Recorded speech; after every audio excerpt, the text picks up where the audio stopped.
Live. Everywhere. On netrootsradio.com.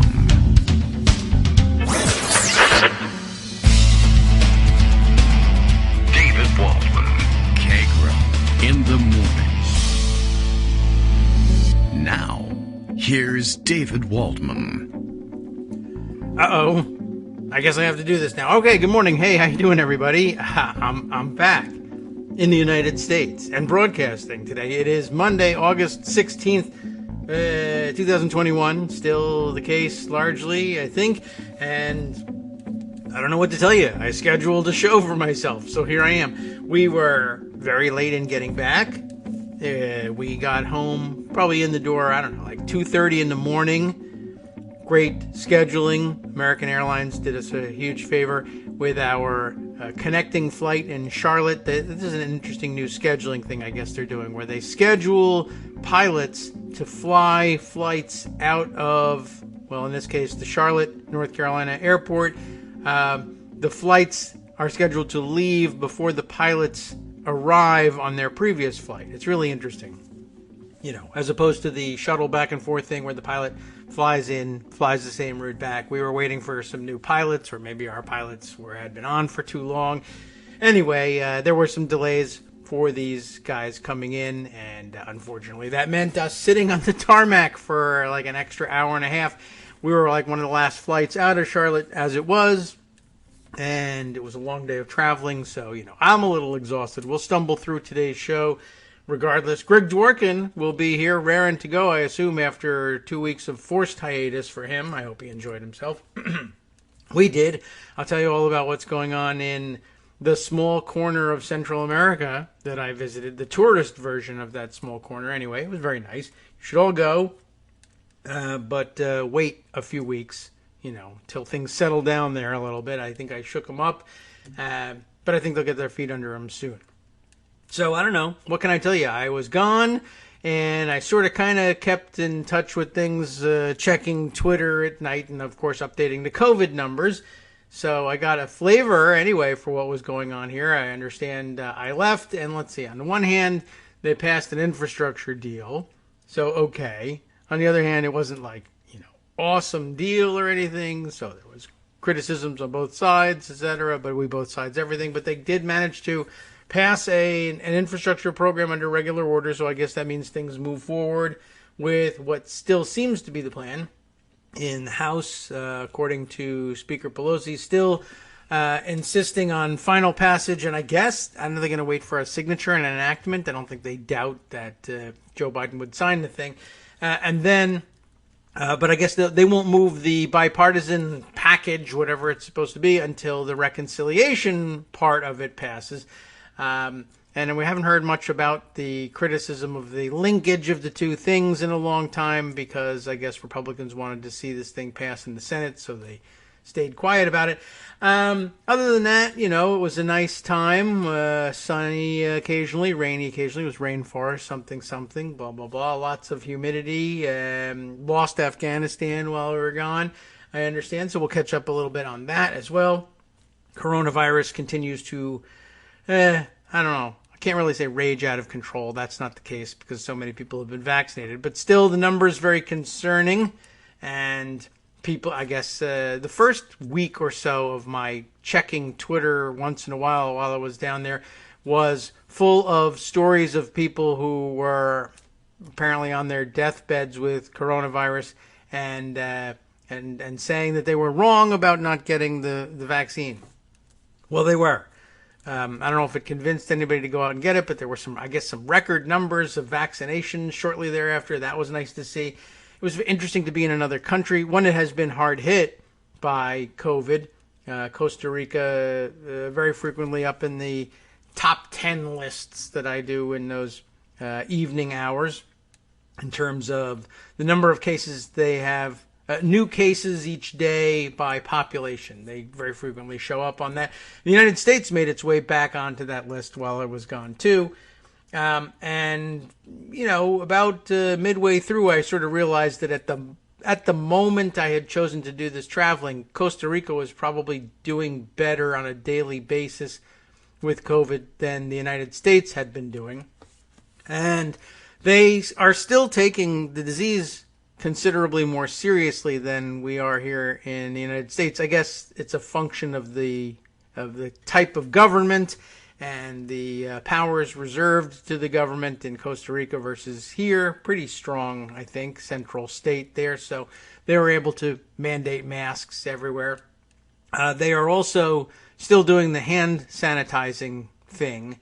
But masks are mandatory for entering pretty much any building. And by the end, a lot of the outdoor spaces, we were in a marina where we, jumped on a cruise boat and went out for a morning cruise and swimming and scuba diving and whale watching, etc. Not scuba diving, but snorkeling. And even to enter the marina, which is, as you know, an outdoor sort of a setting, they still insisted on our having the masks on. And that was good to see. And everybody was masked.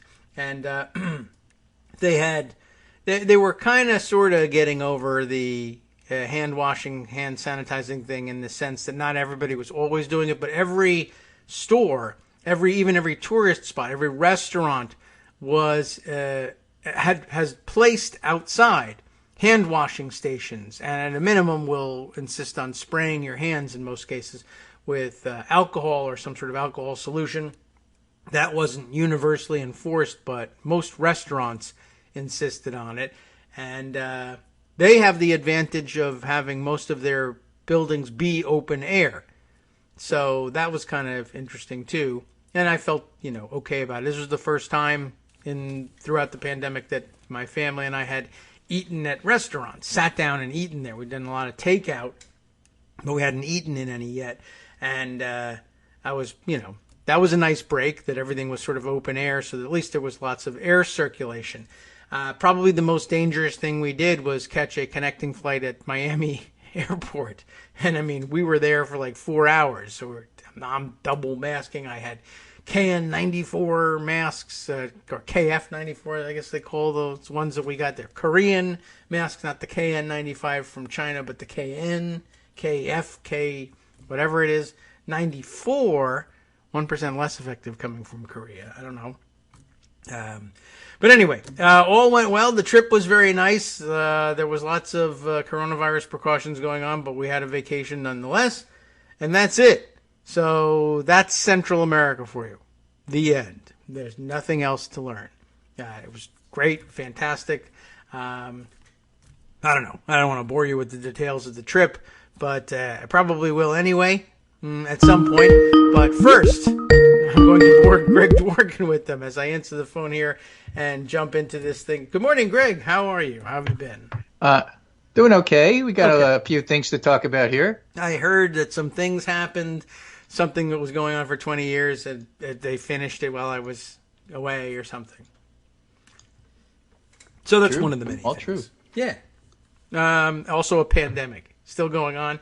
I checked it out from another perspective, and Americans. Boy, that was another thing, I guess, is they were like the Costa Ricans who were still taking the pandemic very seriously were very thankful every time they ran into an American tourist who believed that there was a pandemic and would actually comply with things. And they really, they're in a bit of a fix there. They're, of course, very dependent on tourist dollars. Yeah, but customers are always right. So what do you do? Right. Well, as it turns out, most of the customers who were willing to go to Costa Rica already thought they were right, So there weren't a whole lot of, that I saw, Americans who, flew down to Costa Rica in order to say, hey, I'm not wearing a mask, and if you don't like it, get out of my country, because... Right. Well, the question, of course, that comes to mind to me is, how are the Americans who live there acting? Well, they're a totally different breed. Yes, and those, they're behaving as Costa Ricans would, and trying to explain to people, hey, this is why they're taking it because so seriously. Americans who live in Ecuador don't always, behave like Ecuadorians. Maybe not. Yeah, it seems to me that Costa Rica seems to be kind of a unique place, and we learned an awful lot about it for the reasons that was the case, and realizing, of course, hey, I don't know any Costa Rican immigrants here in the United States. I know Panamanians, Nicaraguans, up and down those would be the neighboring states. And of course, further north, lots of immigration from that part of Central America. Costa Ricans, as they told us when we asked them about it, well, we have done pretty well here in the country, and it's not the same conditions as it is elsewhere, and we are happy to be here. We occasionally leave and bring in some money, but usually come home because we've built a nice place for ourselves here. So, how's the coffee? Pretty good. Also very nice. And I had given up drinking, caffeinated coffee for the most part in the mornings, and that's gone. I ruined that, and now I have to have it again. Well, I have to wean myself off. But it's very nice, and we learned to. It's like oxygen and sleeping. You can give it up anytime. Just a hobby. Yeah. Well, I'm gonna have to work on that too. But yeah, this morning I was like, I don't have anybody bringing me anything here today. How do I start this show? You'll manage. I'll bring you the news. So, okay. What do you want to start with? You want to do Pentagon? Or do you want to do pandemic? Well, let's do Pentagon. I better catch up. Well, we'll talk about Afghanistan a little bit. There's plenty to talk about there. And let me start with just a news announcement. This is from Kylie Atwood at CNN, who notes the Pentagon Press Secretary John Kirby tells CNN that Department of Defense will potentially relocate up to 30,000 Afghans into the U.S., and that's the firmest number we've gotten from the Biden administration thus far. Getting flights out will be the challenge, of course. And let's also lead with this story that's in the Washington Post. Afghan security forces' wholesale collapse was years in the making. U.S. commanders hid fatal flaws with Afghan army and police for more than a decade. Craig Whitlock, who's reporting this, says the Pentagon promised 10 years ago it had straightened out the Afghan security forces. They only continue to get better with time, General Caldwell said. It was all nonsense, the latest from the Afghanistan papers. And that was published this morning. Now, that's important, of course, because one of the more infuriating things about the whole infuriating situation is listening to places like NPR, which have as their Afghan experts people like John Bolton. Oh, wow. Because I guess Paul Wolfowitz was unavailable for comment. And, the whole tenor of it as well. Biden really screwed this up, didn't he? Yeah. As if 20 years of screw-ups we're starting is all Biden's fault. And 20 years of being lied to by the Pentagon is all Biden's fault. For those of us who are old enough to remember Vietnam, we had this thing called the 5 o'clock follies, and that would be the daily body counts given by the Pentagon to the press to the point where they kept saying, we're winning in Vietnam, and the press knew that they were losing, and hence the name 5 o'clock follies. And things haven't changed, really.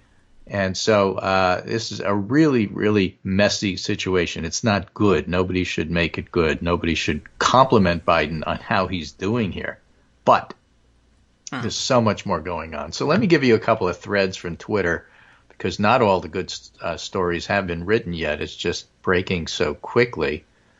But that Afghan security forces wholesale collapse was years in the making is really the tenor of all of it, and really needs to be kept in mind, whatever you think of the images that are going on right now.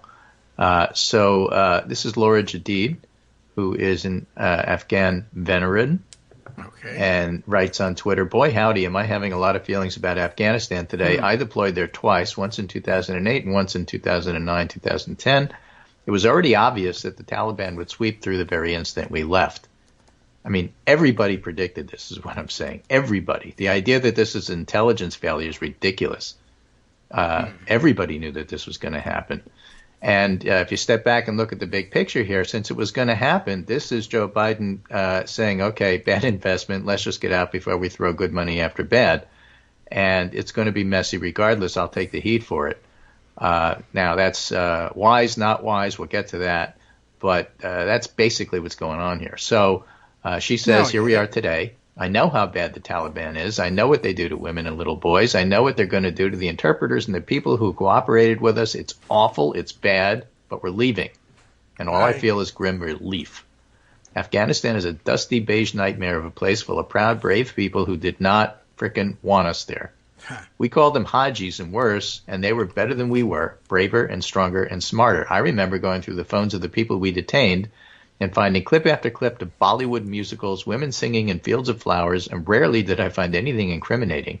I remember finding propaganda footage cut together from the Soviet invasion and our own Operation Enduring Whatever, and laughing about how stupid the Afghans were not to know we aren't the Russians, and then eventually realizing I was the stupid one. I remember how every year the U.S. would have to decide how to deal with the opium fields. You could let them alone, and then the Taliban would shake the farmers down and use the money to buy weapons. Or you could carpet bomb the fields, and then the farmers would join the Taliban. Or you could give the farmers fertilizer as an incentive to grow what? Wheat instead of opium poppy. That's what, wheat. Instead of opium poppy. And the farmers would sell the fertilizer to the Taliban and use it to make explosive for IEDs that could destroy $1 million vehicle and maim everybody inside. Pretty good. I remember we weren't allowed to throw batteries away because people who worked on the base would go through the trash, collect hundreds of dead batteries, wire them together so they had just enough juice for one charge, and use that charge to set off an IED. I remember the look on my roommate's face after she got back from cutting the dead bodies of 2 soldiers out of one of these vehicles that got blown up by an IED. And I have always imagined it was made with fertilizer from an opium farmer and detonated with 100 thrown-out batteries. I remember an Afghan kid who worked in the cafeteria, who we call Cowboy, always wore this cowboy hat and I'm with stupid T-shirt somebody had given him with a big smile. He was a good student. He wanted to go to college in America, but there weren't colleges that took Afghans, so no program to help kids like him. I looked and I wonder if he's dead now for serving us food and dreaming us something different. But if Cowboy's dead, he died a long time ago. And if Cowboy's dead, it's our fault for going there in the first place, giving his family the option of trusting us, and we are the least trustworthy people on the planet. We use people up and throw them away like it's nothing, and now we're leaving, and the predictable thing is happening, the Taliban surging in and taking it back. They have what you can't buy or train. They have patience and a bloody-mindedness that warrants more respect than we ever give them. I am the team get the hell out of Afghanistan. That's not the word she used, which, as a friend pointed out to me today, has always been Team Taliban. Well, whatever. It's Team Taliban or Team Stay Forever, and there's no third team.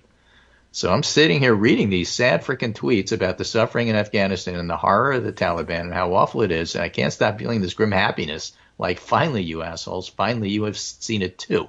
No more blown-up soldiers, no more Bollywood videos on phones whose owners are getting shipped God knows where, no more hypocrisy, no more pretending it meant anything. It didn't. It didn't mean a thing. This seems to be really resonating with folks and kind of blown away. And I made the post into an article, if that's what you want. Okay. Well, yeah. So that's the view of a soldier. Whoa, how can you honor the soldiers by doing this? Well, right. This is what the soldiers actually think. Yes, I figured that would be the initial response. So we thank the this one and many others probably who will follow with similar observations. Yeah, it was not going to work. David Rothkopf, who's a foreign policy expert. The Taliban, created in 1994, took over the country with lightning speed. They controlled it by 1996. The most powerful nations on earth sent in an army, and still after a matter of relatively few years, the Taliban regained control or contested 30 to 40% of the country.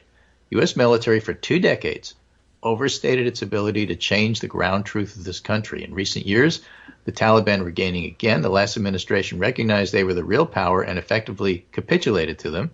The outcome you see today was inevitable, predictable before this started, predictable 10 years ago.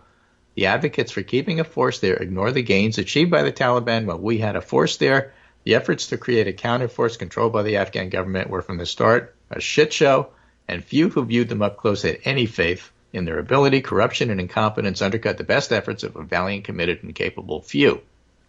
The real choice in Afghanistan has for many years been how to postpone the inevitable, whether to watch what's happening now happen sooner or happen later.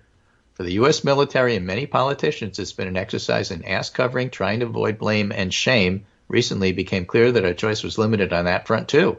This was coming. The speed in which the takeover has happened only further reveals the degree to which our past efforts failed and that the Taliban had the stronger hand. We should have taken better care of those who helped us. Our intelligence should have better prepared us for the speed and effectiveness, but those who argue a Taliban takeover could have been forestalled are lying. Many of those who are lying are doing it for political benefit, from opposition pals who supported a President Trump who first wanted to hand the country over to the mercenaries of Blackwater, then just wanted to pull the plug. Others who represent our choices are willfully ignoring the responsibility of past administrations, the failures of our military leaders, the failures of the Afghan government or the agency the Taliban themselves have. Some who argue we could stay forever ignore the massive U.S. public opposition to this and the very real fact that the U.S. has no long-term national interest in doing this. They argue the terror threat will return, but ignore it's already elsewhere, and it was always overstated. Some with excellent intentions worry they should about the plight of women, girls, and others, but fail to acknowledge the difficult reality the U.S. military cannot permanently intervene everywhere human rights are at risk. Nor are they great at it. Right. Interestingly, although it is a domestic article, E.J. Dionne has a piece entitled "It's Liberals Who Are the Tough-Minded Realists About Policy." Hey, what do you know? And, he's talking about Biden's domestic plans with Infrastructure Week, but he might well be talking about foreign policy. Yeah. There are hard truths here, David Rothkopf writes. For soldiers who fought in Afghanistan, it's difficult to acknowledge we gave them both a mission they could and did courageously achieve, defeating extremist cells, and one that was always impossible, permanently remaking Afghanistan. As with Vietnam, and that's why this resonates so much with me, because I'm of that era, it is difficult to accept failure when it comes with such a high price, but it's not been a failure of soldiers on the ground, but the one of their leaders. It's hard to acknowledge just how wrong and dishonest with themselves these leaders were. It's a historic disaster for American and allied policymakers of all political stripes, but the answer to such failure is not to prolong it. It's not to compound old lies with new ones. It's not to maintain the illusions that got us here in the first place. It's to be honest with ourselves where we are, how we got here, what our options are. And of the options before us, as President Biden accurately said yesterday, this is the best. It's the best bad option among many awful ones. The president said this knowing full well he'll be heaped with criticism. He said this while his team works furiously to find ways to make the best of a bad situation. He's doing the right thing. And if it seems he's not doing it at the right time, that's because all the other better times came before now and were passed over by others who lacked this courage, the courage to see what really is, accept it, and find the best way forward. I include Obama in that. One great time to leave would have been after bin Laden was killed, because then you could say, okay, mission accomplished, let's go. Yes, we did not. A different country, but still, you could have made it work. Well, the whole point of going into Afghanistan was to get bin Laden, as David Frum, who is Bush's speechwriter, writes up in the Atlantic. Yeah, right. I mean, I can't think of any other idea behind it. So it would have been very easy to say, well, we got him. It doesn't matter what country. Yeah. I mean, he ran into the other country. We got him in that other country. We're done in Afghanistan. That's why we went there. The year we lost our way in Afghanistan, he writes, had Osama bin Laden been killed or captured in December 2001, justice would have been served in the way Americans like, fast, hard, and cheap. Yes. And then goes on to say, as far as the politics of this goes, in November 1992, the older Bush won 37% of the vote against a Democratic nominee who would oppose the triumphant Gulf War. So put that in the perspective as well, and or you want to sum. I summed it up on Twitter. We stayed when we should have left, except for Tora Bora when we left when we should have stayed. Yes. Wow. True. Right. And so he's making the point that would be the time to do it. And one very short tweet thread I'm going to include here is my friend Jeff B., Esoteric CD, a conservative. A very hard right conservative who I nonetheless am friends with and follow on Twitter. And I'm doing this because he's a conservative. Few are pointing out the undeniable truth about the disaster in Afghanistan, he writes. Whatever Biden or Trump's proximate blame for it or Obama's hand in it earlier, the real author of the greatest American foreign policy disaster since Vietnam and arguably worse is George W. Bush. Yeah. Bush could have set a much more limited mission for American military power, get bin Laden, exterminate al-Qaeda. Instead, it turned to nation building with no real understanding of the geopolitics, and then he turned to Iraq, compounding the historic error. U.S. death toll is not the proper way to measure the scale of the disaster. Foreign policy decisions, choices to go to war and occupy exist in a specific place in time. 1973 was not 2001, and especially not 2021. The trajectory looks like irreversible decline. So he's responding to somebody who said, well, we lost so many more people in Vietnam, so how could you say Afghanistan is worse? I see. By the way, I'll leave you on a cheerful note from a friend of mine. Expect China to go to war with Taiwan, seeing American weakness and lack of resolve. Oh, well, oh, no. That may or may not be true, but that'll have everything to do with China's view on what they want to do with Taiwan and nothing to do with Afghanistan.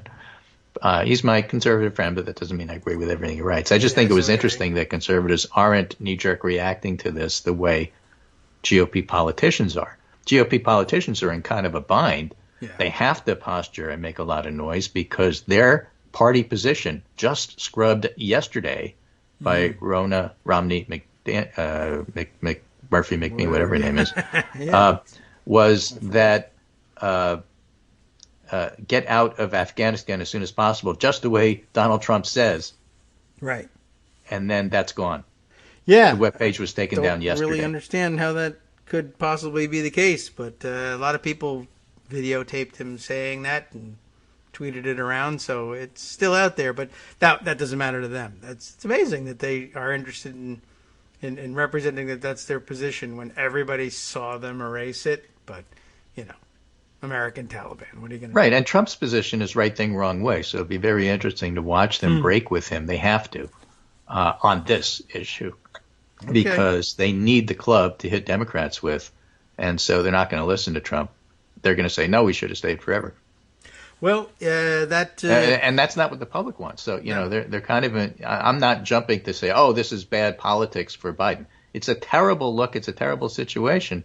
But don't be so quick to judge how it's all going to work out. You don't know that yet. Yes. Well, no, that's hard to predict. But I always say especially that. when you have. I'm always right about that. Ah, okay. Well, you have an unpredictable actor, as always, a chaos agent, as you always said, in Trump. And of course, he's an idiot. He's not going to put together a coherent position that's going to, work out well politically. He can't even find an angle.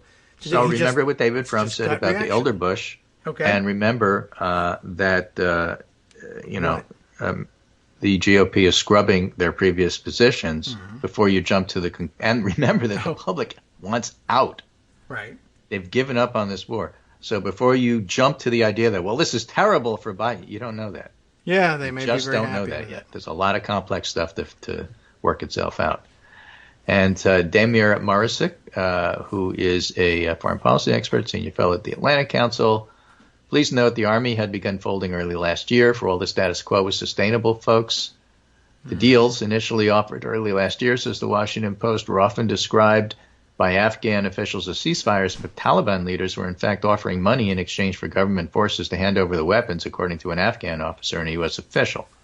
And to be sure, point to Trump's Doha deal as the culprit, but if the ultimate goal is to never again have to surge troops into Afghanistan, you're going to have to get to a point where you no longer prop up a central government that on its own cannot stand.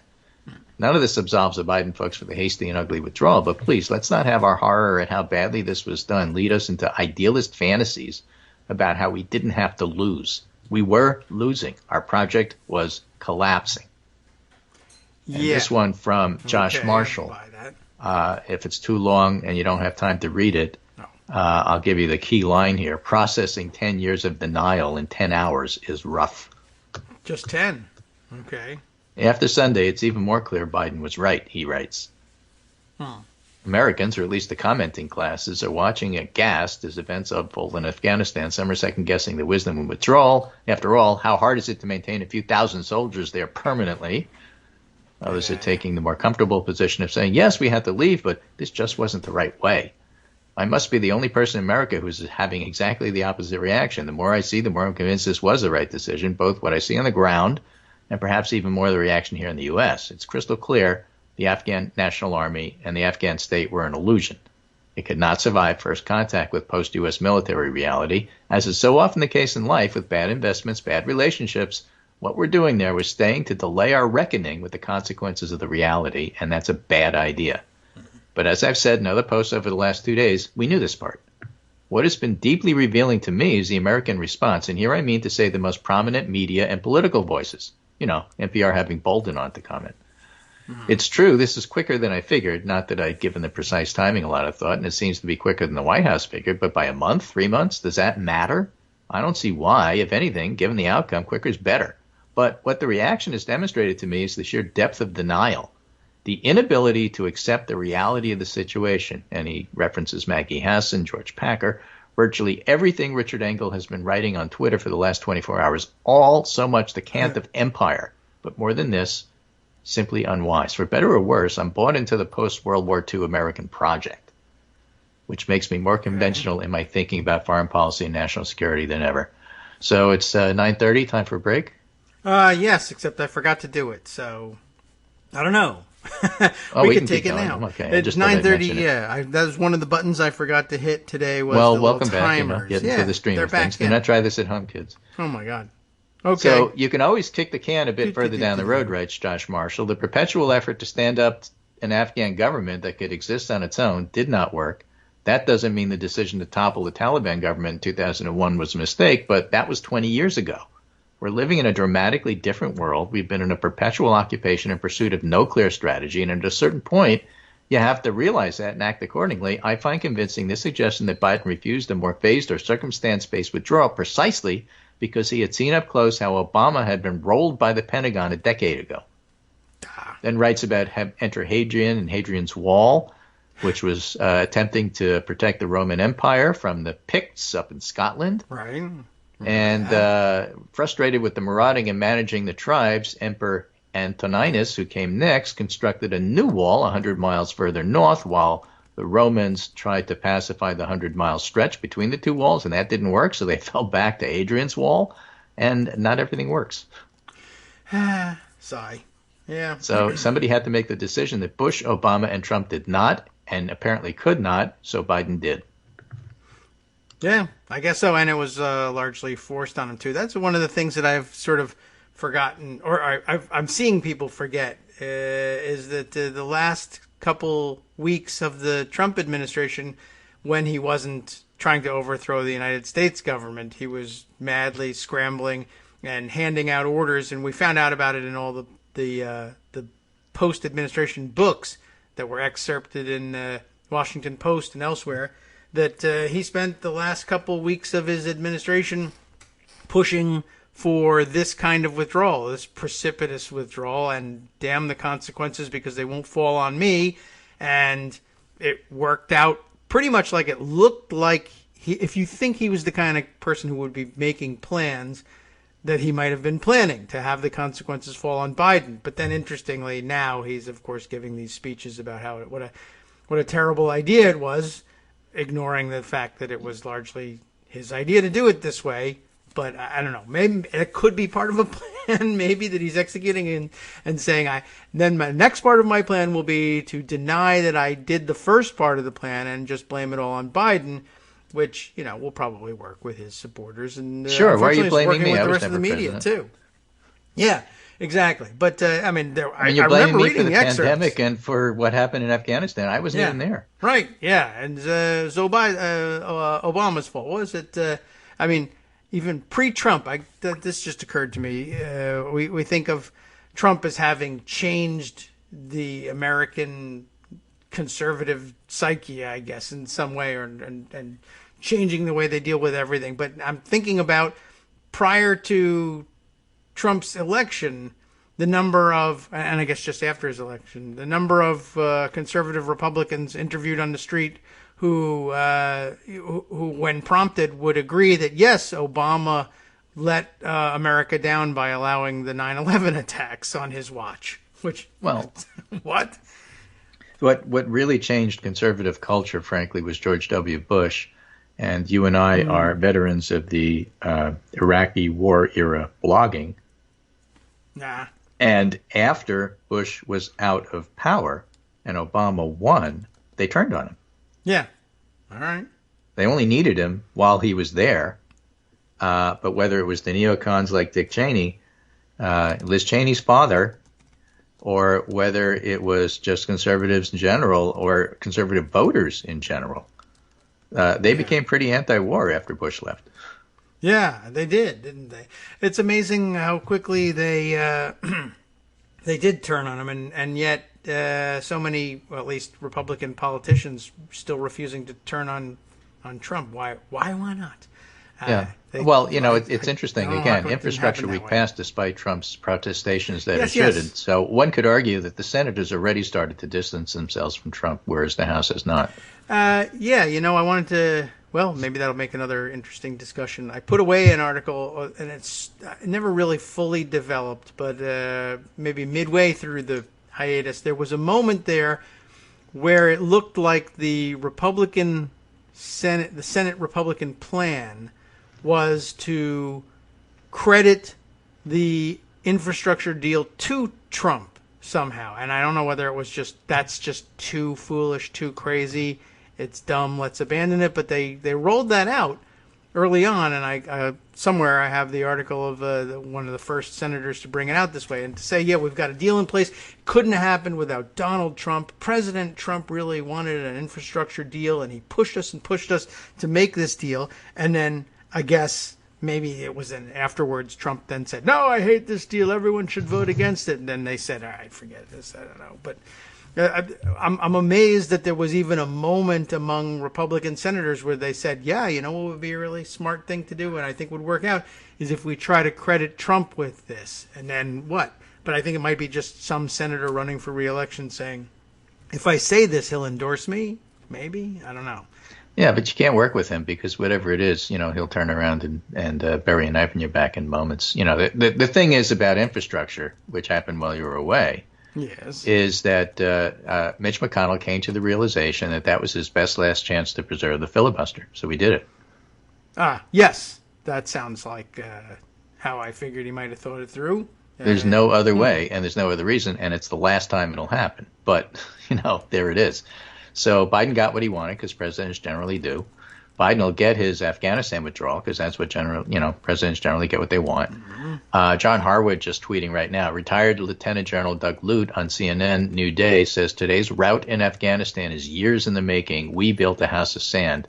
So, the initial response amplified by the media because they know no better, and they're angry and they're frustrated too, is, oh, Biden's fault. Look at this mess. Yeah. And then a couple hours later, well, now that the reporting is coming through, apparently people knew this was going to happen. And it was built on a house of sand, and the Pentagon was lying, and 5 o'clock volleys, and things haven't changed that much in Vietnam, sorry to say. And retired General Doug Lute says today's rout in Afghanistan is years in the making, and Craig Whitlock reports in the Washington Post that 10 years we knew that this is nonsense, and they were lying to us. And so, you know what? Maybe you should blame the Pentagon a little bit, not so much Biden. That would be a wise idea, and I guess that's the thrust of these articles. That's not what happens in America, but six journalists think so. Let's actually. Are you looking for somebody to blame, or do you want to find out what really happened? Yeah. Then read Dave Rothkopf and read some of these stories about what was really going on there, and read the people on the ground who were there who knew. And I am amazed that's it. That there was even such an initial reaction. I mean, it seems like the default position, and we should have expected that journalists would immediately blame Biden. But it's like, I don't know, did it not strike any of them? Maybe they're not old enough. I don't know. But it just feels like, well, this has been going on for 20 years, and Biden's been president for 10 minutes. John Bolton's calling us and saying, I'll comment on it. Yeah. Let's just get him. It's easy. Right, so they just do that. And I guess it's also hard to think of Biden as brand new to the job, per se. Well, the New York Times approaches, Biden has this whole issue of competency, and that just went out the window. Yeah, I don't know. I'm still in like the New York, he's but been it's Peter Baker, so the New York Times is becoming less and less relevant to what people actually think. Josh Hirsch, who was a correspondent at Vice, cites that Craig Whitlock piece in the Washington Post about generals have been lying for 10 years, and says, must read this and all of the rest of his work. There were people in the government telling the truth. They just weren't telling it to the rest of us. Oh, Biden wasn't president when all of that stuff was happening, folks. Yeah, I don't know how you make that initial mistake. It's still very new feeling to me that he's the president, and gosh, Afghanistan feels like an old war. So my initial response is, I think the roots of this problem lie elsewhere. Maybe Obama, if you want to blame a Democrat. Go ahead, but and I guess you could say, well, it's not like Biden's a newbie to the government. He would have been the vice president during the Obama administration. He should have been clued into this stuff, whatever. But even so, 20 years of war there, I think, what happened to both sides and everything? What the hell? Now we finally need you to both sides something, and you won't do it. Right. It's pretty funny, but not, it's to be expected. So there's the first reaction. I think we got to get past that first reaction and then go from there. All right. Have we done that? I think so. Well, we've tried. You and I have tried. So I tried to catch you up with what you missed, and that's it. a lot of what you missed, except it's happening in the last couple of days, so maybe you didn't even miss it. Yeah, maybe not. In fact, I don't feel like I missed anything. I woke up and it looks like a tropical rainforest outside of my window, and still does. All right. Well, let's talk a little bit about do the COVID then. So what's happening, I think, of interest is that the places that were hot, like Missouri, are starting to burn out a little bit with cases dropping there. But places like Florida still having a major issue. Yes. So I know you like to use worldometers. I do. On this, and if you take a look at worldometers, for example, for Florida is difficult because their case reporting is just so weird. But the daily new cases in Florida are up and up and up and up and up, so we haven't peaked there yet. No. Okay. Yes. And daily new deaths have dropped for whatever reason. Nice. Which is okay, but it's usually the other way around. Usually the cases lag behind. Usually the deaths lag behind the cases, so I'm not sure what's going on there. But it's Florida, so you don't know. Right. And Florida's reporting is kind of hinky. Yeah. So actually, the Florida Hospital Association has taken it upon themselves to do some of the reporting there. So Florida's still not peaked yet. Hopefully they will this week, but we don't know that. Francis Collins from NIH is quite worried that we haven't peaked at all. And, places like Louisiana are having issues, Georgia, Mississippi, all of them running out of hospital beds and ICU beds. So that whole flatten the curve thing that you all learned about is still true. Remember that? And Jeremy Faust, who is a ER doc, adult ER doc in Boston, I think he's at the Brigham, pediatric COVID-19 hospitalizations just soared past January, he wrote today. Why flattening the pediatric curve matters even more than for adults. And the long and the short of it is we don't have as many pediatric beds, and you can't just make them. And all the people who are trained to do surge in adults aren't qualified to take care of kids. So you can open up beds, the staff space stuff. You can find space. You could find stuff. But you can't find staff. You can't create that out of nowhere. And you can't just move people from the adult units down to take care of the kids. And the pediatric cases are just exploding, Florida and elsewhere. Yes. So that's a big problem. Soon. Over the coming days and weeks, he writes, we'll be watching pediatric ICU capacity all over the country closely. As schools open, things could worsen. While schools did not appear to be the largest driver of infection last year, most studies show that schools contributed to spread in some degree, and nobody knows how Delta will change this, nor what will happen in areas where schools are no longer permitted to require masks. Right. So that's something that we have to watch very, very closely. But the big spike in pediatric cases is just enormous, and I'm just going to send you a visual of that. Okay. And it's bad. So that's one of the things that we have to keep a very, very close eye on, and that's really going to be the COVID story for a little bit. Yes, I think so. There's that picture. Look at that spike. That's spiky. That's what they talk about when they say spikes. Yeah, that's not good. Florida's reporting has improved a little bit with help from, as you mentioned, from the hospitals. There was, I understand, a little controversy right at the beginning of the break about the reporting of the numbers, and the Florida Department of Health disputing the figures that were being reported and demanding a retraction. But, day-to-day observation of the numbers coming out of Florida indicates that the number was probably correct or very close to it, and that the Department of Health's protest might have been a factual basis to it. There might have been some days combined there, but the number is still well in keeping with numbers they've been posting themselves. So I'm not certain why they were so snippy about it. But other states have long since followed Florida's lead, and all the heat for not reporting consistently on a daily basis and accurately still falls on Florida because their numbers are so high. But there are 15 states, at least, that are doing the same thing, including South Dakota, which I guess is due for we need to find out what happened with Sturgis in the middle of the Delta variant spread, and we're not going to find out. The only way we're going to find out probably is neighboring states and others those people reporting go people who had been elsewhere, there. and then so those things happen. So we will find those things out. Interestingly, CBS News poll. Yeah. California's vaccinated say unvaccinated are adding risk. Strong support for mandates. Like three quarters of California vaccinated. Blame it on the unvaccinated. But America's sort of kind of had it with this. I think the more interesting report, though, is from Politico on the lines of what we were just talking about. Inside America's COVID reporting breakdown. Crashing computers, 3-week delays, tracking infections, lab results delivered by snail mail. State officials detail a vast failure to identify hotspots quickly enough to prevent outbreaks. CDC doesn't have a bureau in every state. That's not how it works. Okay.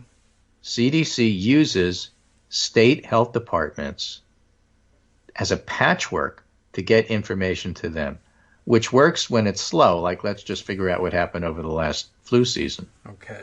No urgency to it. Take a month. Tell me what's going on. It's a month later. How come you haven't reported? Come on. I need it. 2 months later. Okay, we have everything. And in the middle of next season, we'll publish about what happened last season. Right. That doesn't work in a pandemic. And so the individual states that the CDC tries to coordinate the way the Department of Education tries to coordinate, but isn't responsible for. Yeah. CDC isn't responsible for public health in each state. We've talked about this a lot over the years. And this is where it falls apart. If your state health department is terrible, then CDC is going to be left with collecting terrible process data. Yes. You're not going to get it there timely. You're not going to do it right. And if you have a governor who shackles your state health department, or in previous years we talked about this, there are governors for the sake of budget purposes and not raising taxes wanting to completely eliminate state health departments. Yeah. And put it on the towns and the cities. Which would be great. And so that doesn't work in a pandemic. So you have situations where New York's state health department may be excellent, or Connecticut's, but still underfunded, or you have South Dakota, or you have Florida, where the haunted eyes behind the mask of their state health commissioner standing behind DeSantis, who isn't wearing a mask, the riding reporters wearing masks saying you're ridiculous, stupid crybabies, while the guy in the mask with the haunted eyes is behind you looking at you, rolling his eyes because that's all you could see. Yeah, right. And if that's the health department CDC is depending upon, how's that supposed to work? Like Afghanistan. That's how when the data came in, state employees routinely found errors. Instances where a person was counted twice or two people with the same name were identified as a single patient, says the Politico story. Meanwhile, in an old shopping mall on the other side of town, hundreds of volunteers sat at desks with telephones and checklists. Their goal, contact as many infected people as possible, but they couldn't keep up. From the end of September to the end of December, individuals with COVID-19 monitored by the Oklahoma Health Department decreased by 65%, while the number of positive cases increased by 205%. According to the findings of a state investigation. We had a homegrown, customized system for disease investigation that was not amenable to the case volume. We were just running in so many directions. And that's the non-corrupt version of the problem. Oklahoma's struggle is America's. The CDC relies on states to identify and monitor viral outbreaks that, if uncontrolled, can kill thousands of people, but the coronavirus exposed a patchwork system in which state officials struggled to control the spread of COVID because their outdated surveillance systems didn't allow them to collect and analyze data in real time, according to a 6-month Politico investigation that included interviews with 4 health officials in 25 states and more than a dozen current and former officials of the CDC and other federal health agencies.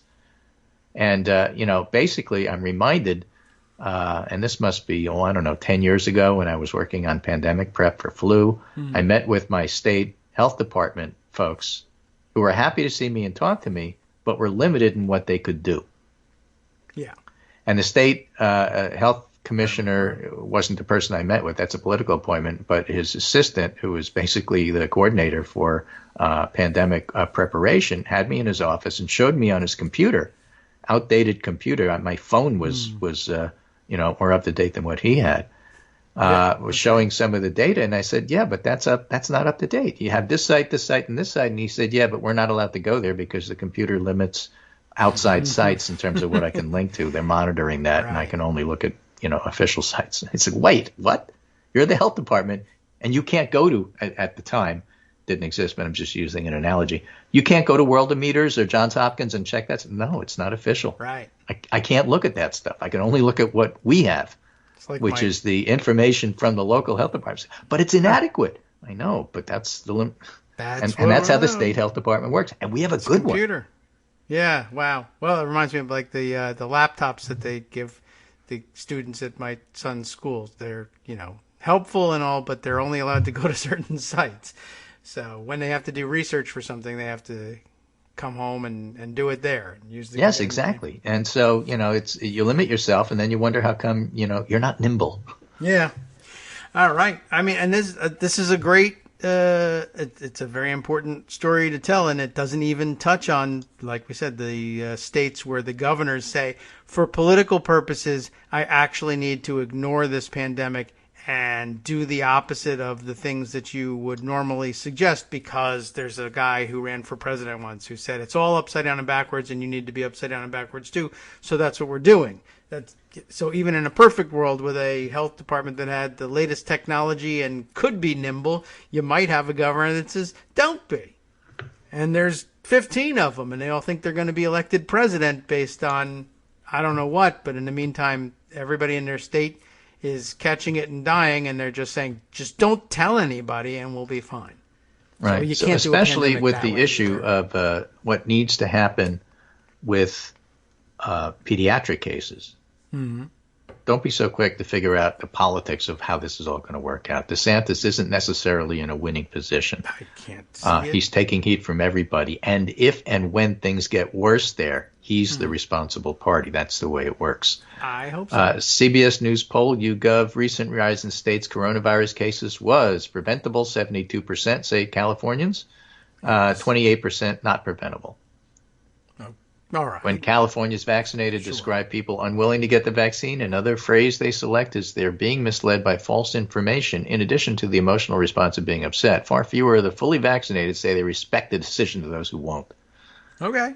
Putting people like me at risk, 59%. Being misled by bad information about those fully vaccinated people think of unvaccinated. Being misled by bad information, 57% say they are. Make me upset or angry, 47%. Mm-hmm. So people are charitable. Yeah, that's Less true. than half of the vaccinated get upset or angry about the unvaccinated, but they do think that they're putting me at risk and being misled. Respect their decision, 27%. There's the number. Right? And that's the majority of people these days. So behind some of these sentiments, we also see while unvaccinated Californians tend to describe the decision to get the shot as a personal health choice, the vaccinated are more likely to call it a public health responsibility. Yes. Right? What could have helped prevent states' rise in coronavirus? Among those who say it was preventable, more masking, social distancing, 68, more vaccinations, 67, slowing down reopening, 41, better guidance from scientists, 32. So the vaccinated basically are blaming the non-vaccinated. Well, yeah. What about businesses? Mandate vaccines for employees? 67% say yes. Okay. That's across everybody. That's not just the unvaxxed or vaxxed. Across everybody. Mandate vaccines for employees? 2/3 say yes. Vaccines mandatory for healthcare workers? 69% say yes. Indoor businesses or venues require vaccines for customers? 61% say yes. Okay. Well, yeah. I don't know how much of that is. I don't believe in the pandemic, but I do believe in the rights of private business owners. There's probably some of that, but not much. Mostly, it's normal people saying, you should absolutely require vaccines. Everyone should require vaccines, but apparently the only way we can do it is through businesses. So yes, support that too. Okay. So that takes you pretty much to the first hour. Hopefully that'll get your feet back on the ground and back into sync. And I remind you, there's a break coming in the up. Sink? Okay. Yes. No. That I now have the alarm set. I'm not even 100% sure whether Justice had things set either. So we might have had no break. I'm not sure. I'm not certain how it sounded on the stream, but people listening can let us know. And if there was a break because everything was programmed correctly, then bonus. I guess what they used to call footage when they were talking about film. For those listening to the podcast later on, you'll have to exclusively download the exclusive podcast to find out what we were talking about during the break that might have happened. I don't know. But maybe not. Who show. knows? Okay, right. Because we just talk to each other. And by the way, there's a radio show going on around. Yeah, I mean, I don't know if you guys have figured that out, but it's just a 2-hour phone conversation. Part of it involves Greg, and the rest of it involves me talking to somebody who's not actually listening anymore. Harvey, my invisible rabbit friend. Yeah, pretty much. Okay, well, I appreciate it. This is a good thing to do, a good way to start. I'm glad we did it on a Monday, because Tuesday would have been horrific start. Me doing it all by myself and waiting for Joan. I don't know. I probably would have fallen asleep. And I may yet do that in the second hour. But I appreciate you may have done that in the first hour. Who knows? Right. No one would know. Nobody would know. Yes, I agree. Totally right. I ask my wife, see whether that's how it sounds like when I'm asleep in bed. I don't know. Maybe. Yep. I'm just used to it. Thanks, Greg. Okay. Okay. So, I'm not I will talk to you on Wednesday. Okay, that's also a good plan. We'll go with that. I need to, it reminds me, it's probably time to remind Joan that tomorrow is Tuesday, and if she's free, she can come by and we can chat about those things in the second hour. But, all right, I've got my break scheduled. It's coming up in about 2 minutes. But if you feel like it, now's a good time to cut out, and I'll check Pocket and see what's going on. And all right, we'll talk to you on Wednesday. Take care. Excellent. And, Abby's outside, as you noticed. She's still around. Oh, yeah? And I'll talk to you on Wednesday. All right. I haven't heard any barking today, so it's already outside. By the way, I just saw an article, which was great, that said Connecticut is among the top 5 states for rescue dogs. Hey, all right. Because my late veterinarian started a rescue and rehab unit here in Newtown, Connecticut. Yeah. But that's, indicative of how the rest of the state treats rescue dogs. So that's all nice. Good. And so happy to be from Connecticut, especially not from Florida right now. And we'll talk to you Wednesday. Okay, very good. Let's see. One of the situations I found in Costa Rica, they could use maybe some rescue dog situation. A lot of stray dogs, or at least what looked like stray dogs. As it turns out, they treat ownership of pets very differently. You might have guessed, and lots of dogs just sort of on the loose out there, but many of them aren't stray. They have homes. It's just they don't do leashes or yards or anything the way we do. Yeah. And people driving on the streets kind of tend to look out for the dogs anyway. You have to be driving at lower speeds anyway, because the whole thing about let's not pave or make anything straight is a big deal there. So. Lots of dogs. Okay. Well, I'll talk to you. Very good. All right. I'm rolling the music. We're cutting out at this point. I was actually quite impressed with the dogs there for some reason. And I found out that they think we're all kind of crazy. Like, you walk your dogs, like you actually intentionally make the dog wait to walk around, and then you go out with it and tie yourself to it and walk with it and then pick up its poop. You guys are nuts. And I thought, this is the country for me. My kids can finally get a dog if we move here. I could totally do it this way. We'll be right back. Hi everyone, it's me, Gil. Minimal contributor to content, but regular contributor to funding for Kagro in the morning. Let's change things up from David's so very tired plea for your contributions with a plea of my own. If you want to add your voice to the show, do it. Record your own segment using your favorite recording device and send it to David. Read an article and give your opinion. Write your own essay and read that. The sky's the limit. Well, not really. Try to keep it relatively short so David doesn't have to stress about cutting it and hurting your feelings. Join the hallowed ranks of Greg Dworkin and Joan McCarter and be part of this somewhat witty deep dive into political topics with unnecessary censoring. Lend your voice to the show by sending it to kagrox@gmail.com. KAGROX@gmail.com.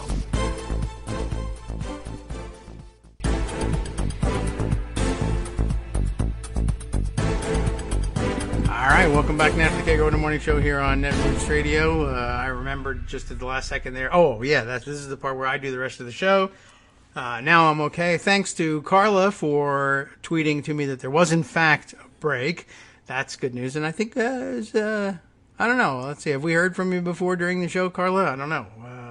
If not, glad to get you awake and answering. and participating in the show, just to let me know.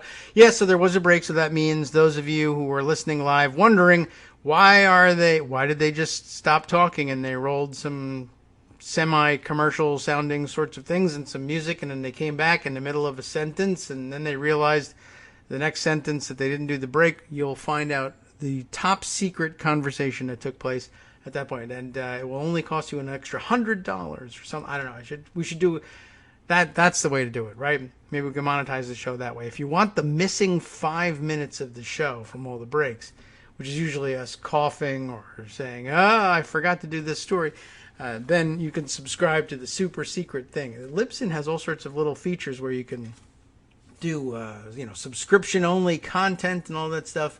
But we try not to hide the ball from you. All right, let's see. Other things I wanted to catch up on, besides the fact that if I lived in Costa Rica, my kids could have pets, dogs again. I was very impressed with that. It seemed much more natural for the dogs to be just sort of running around there. But I do imagine that a lot of people's dogs go missing from time to time. I guess either I didn't see any hit by cars. They're really adept at driving under some weird conditions there, that's for sure. Also, I've learned a lot of DC driving was explained to me at last, having observed driving in at least this corner of Central America, where for years I was fascinated by the amazing and brazen things that people who generally appeared to me to be Central American immigrants would pull in the middle of the road in D.C. in the close-in suburbs. And I just figured, well, driving conditions probably different. You learn to drive differently from down there, and you carry that over to here. And I'm sure that I have to imagine that when Americans drive in Central American countries, they're immediately obvious, or people say, every time I see somebody do X, Y, Z, and I look and it's an American, or what looks like an American, it probably works pretty much the same way. But it's kind of chaotic down there, and they drive in, different ways. And if you're all used to it and you're all on the same page, it works. I'll tell you what I didn't see. For all the craziness and all the terrible roads and all the places where narrow bridges come to a single lane, or worse, the roads themselves basically come down to a single lane, but they don't mark it as being too narrow for two cars to pass, but it really kind of is. They have a system, and what I didn't see in 2 weeks of driving around in the country was accidents on the side of the road, or animals hit on the side of the road. A few, occasional casualties, but you'd think the place would be littered with dogs that had been hit by the side of the road, and it's not. And you would think also that the conditions generally, they do call for slower speeds generally than, say, American highway driving. That it was not. But still, they move pretty quickly in these dirt roads, rock roads, gravel roads, dirt roads with giant potholes. Some of the worst conditions I've ever seen. But it was actually kind of fun and interesting and challenging the first time. We stayed at a couple of places where the hotel, if you wanted to run down into town, either for excursions or shopping or anything, you got to dreading, like, oh my God, I have to go down this road again. I hadn't thought about that.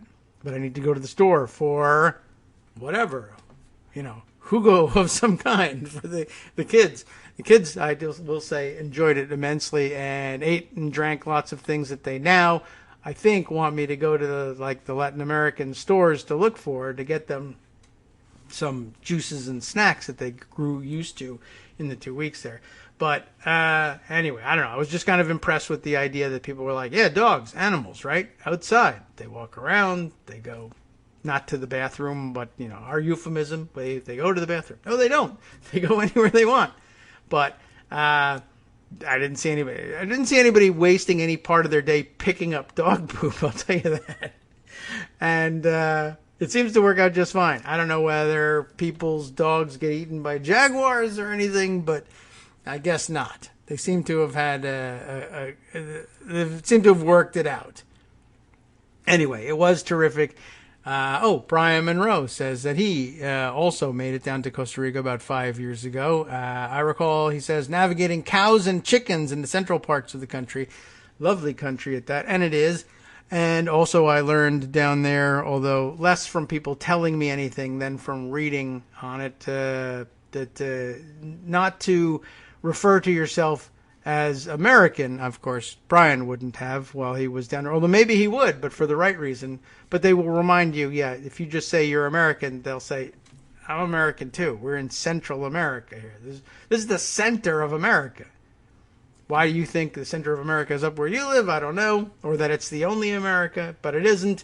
So we're trying to avoid that, but then I never really ran into anybody who said anything about it either. So it ended up not making a difference. They were pretty laid back about things, for sure. So we saw lots of different parts of the country, but not the whole thing. Cows, yes, we definitely did run into something in Monteverde when we were driving up one of the initial terrible roads, or driving down it, and said, there are cows in this road. And not because the farmers are driving their cows across the road or down the road to market or to their fields or whatever, but just because they're cows and this was a flat surface and they wanted to walk on it.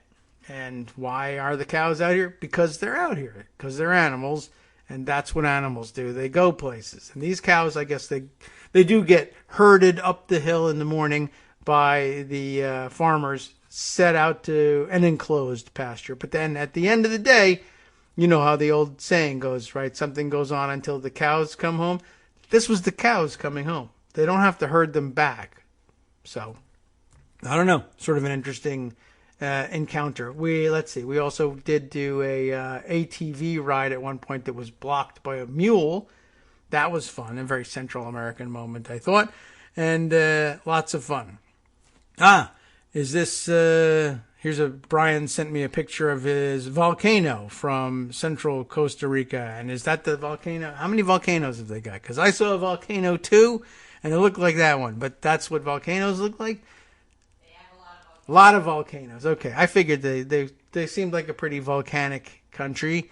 And this may or may not be the same one, but they look alike. So that's nice. You want to come see the picture? I don't know. It's cloudy up at the top, like most volcanoes. Oh, yeah, that's Arenal. Arenal. Okay, that's there you go. And and Brian also notes for the record, 100% green electricity there. Is that right? We were informed about the volcanic or the geothermal heating of the water, at least in the areas of the volcanoes. We passed lots of tremendous wind turbines up at the top of the mountains as well. Not surprising. And they take the environment very seriously there, obviously, also because it's a huge part of their tourism. And that was generally the purpose of most of our tourism, to see the biodiversity. And so we did get to see that. So from your hotel room, you can in fact see parrots out flying around in the forest, just as, in the wild, like being at a pet shop, except it's just all open there, just as the dogs are, right? Dogs roam free, parrots roam free, toucans roaming free, all sorts of things. We got to see the sea turtles laying eggs on the beach during one of what they call the arribata, I guess the turtles coming up out of the ocean.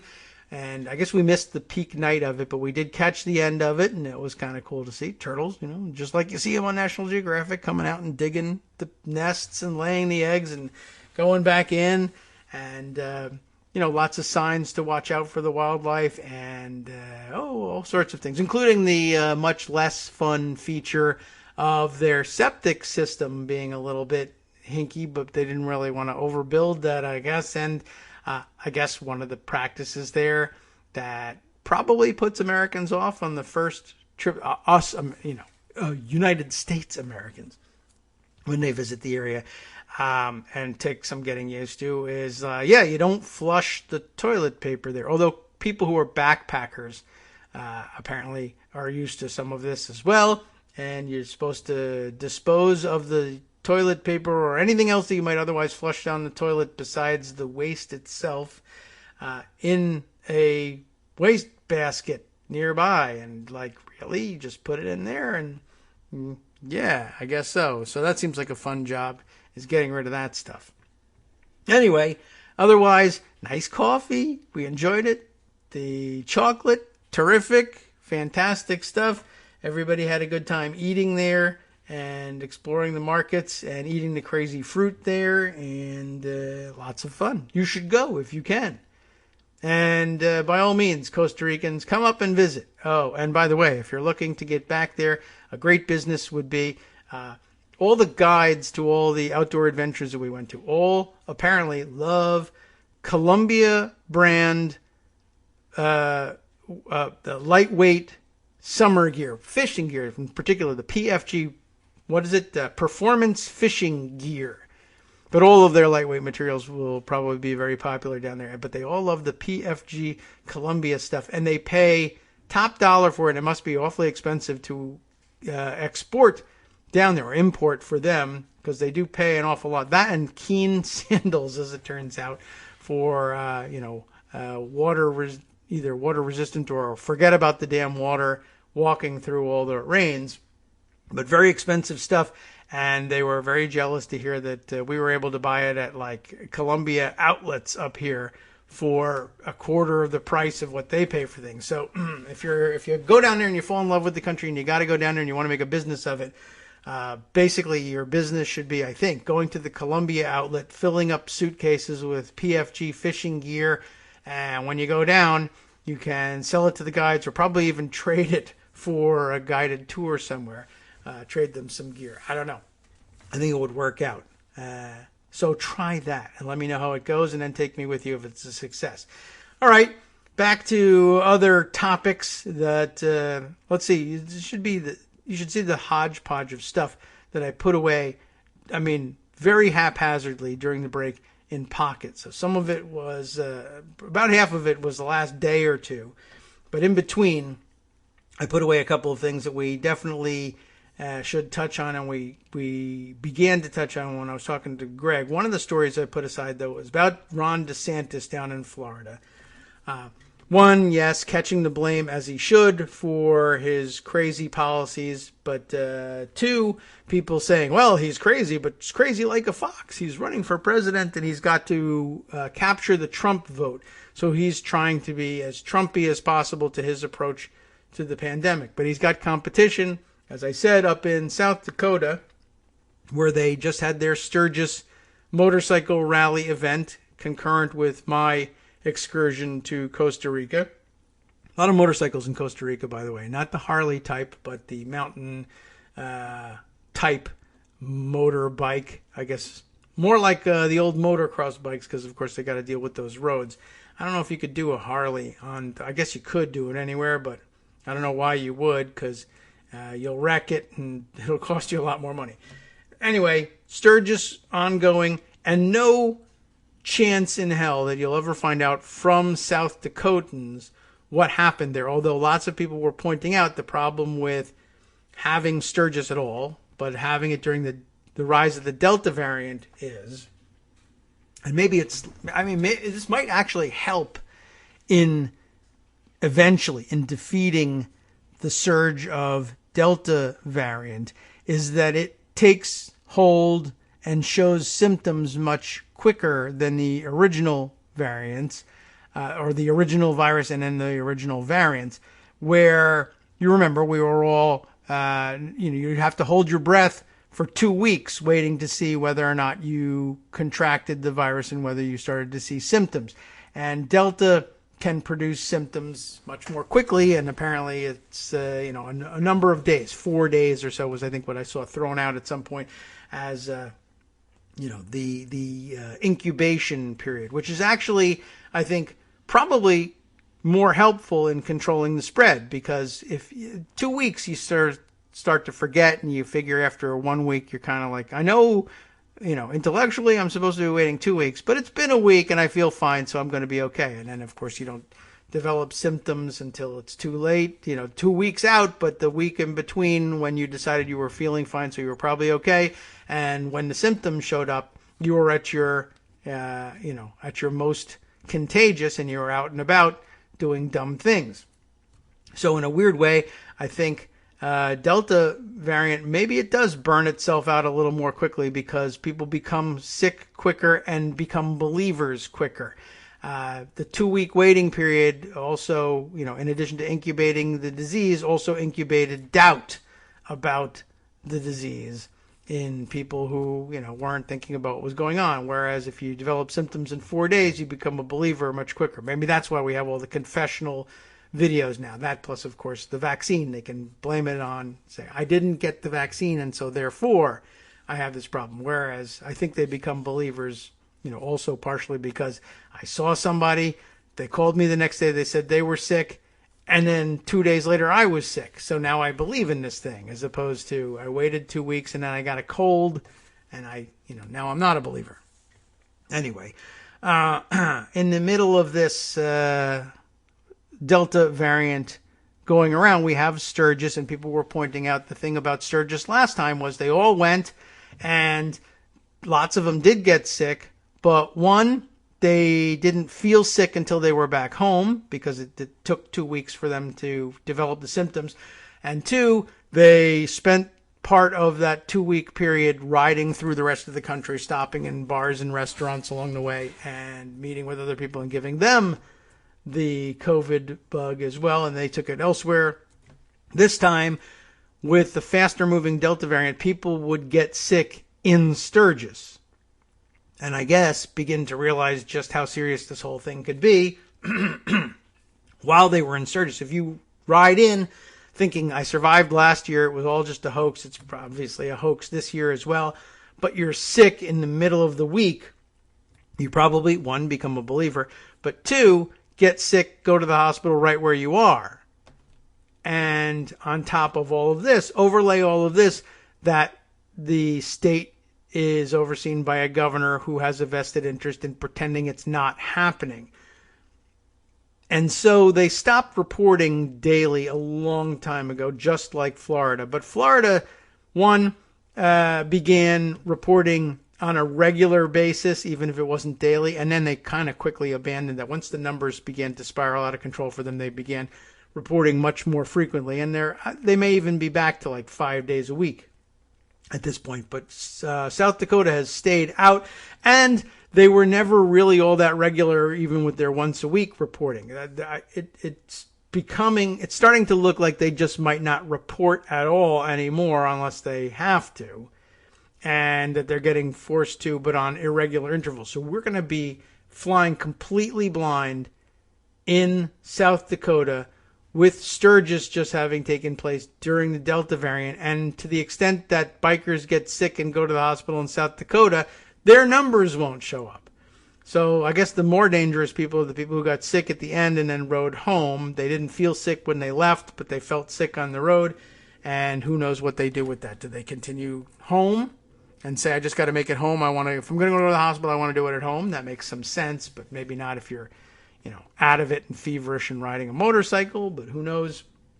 Otherwise, they're stopping and getting sick and attributing the illness to neighboring states instead of their own home states. Anyway, down in Florida, another thing going on, I noticed, in addition to the last couple of weeks leading up to our 2-week hiatus, there were plenty of stories about how DeSantis had won the pandemic and how he was the genius of the whole pandemic by not shutting down and yet not seeing any of the bad consequences that you were supposed to see from not shutting down during COVID. And they were getting set to run for president based on that. And then those consequences started to land. And yet the press, for the most part, prior to our hiatus, was still slow to pin the blame that ought to be there on DeSantis, though he wasn't getting demolished just yet. But I think during the last 2 weeks he's been getting hit harder and harder. But still, really who needed to be demolished were the people who had written those terrible pieces about how DeSantis had won the pandemic. And I think one of them, Rich Lowry of Sarah Palin's Starburst fame, actually went and wrote a piece that was entitled at some point, "Where does Ron DeSantis go to get his apology?" For all the people who said DeSantis was handling the pandemic wrong and poorly. And yet, here were these magnificent results that with 29 million people in the state, they just weren't seeing the numbers. And, well, Delta took care of that. But then there was another round of, I still don't understand why reporters aren't blaming DeSantis more squarely with this. This is what I noticed the other day. This is a Washington Post version of the story. Timothy Bella, writing on August 13th, so just 3 days ago, DeSantis, faced with COVID surge, urges Floridians to use Regeneron antibody treatment given to Trump, which by itself and only by itself, in total isolation, is an interesting story in a small way. But the bigger story would have been, I think, that, and now the big story is that this really wasn't a big part of this story. What happened? What is this thing about giving credit? They were trying to give credit in the story to DeSantis, like, well, he's doing this thing. He's encouraging people, if they won't, mask. And apparently he's had the sly game going on the whole time where he's not a anti-vaxxer and he's not even anti-mask. He just claims to be anti-mandate or even strong suggestion for either of the two things. But you should go out and get a vaccine and maybe wear a mask. But don't say I made you do it, kind of a thing. But now, I'm offering Regeneron. If you do get sick, I'll save you with Regeneron. Now, I couldn't believe it. I read through the article the first time. I skimmed through the article and I missed it because it's so far down. But wouldn't you think that the article would be DeSantis urges people or offers everybody Regeneron antibody treatment just like Trump did? I mean, Trump is in the headline, but only as having received Regeneron. But, of course, we here on the show, and those of you following me on Twitter, all remember that Trump 10 months ago promised that he would give Regeneron for free to, well, at that point he said every vulnerable senior. And now, of course, the seniors are mostly vaccinated. They're not the ones quite as vulnerable to the Delta variant and others. But he made this promise 10 months ago. Everybody who needed it was going to get free Regeneron. DeSantis isn't even offering it for free.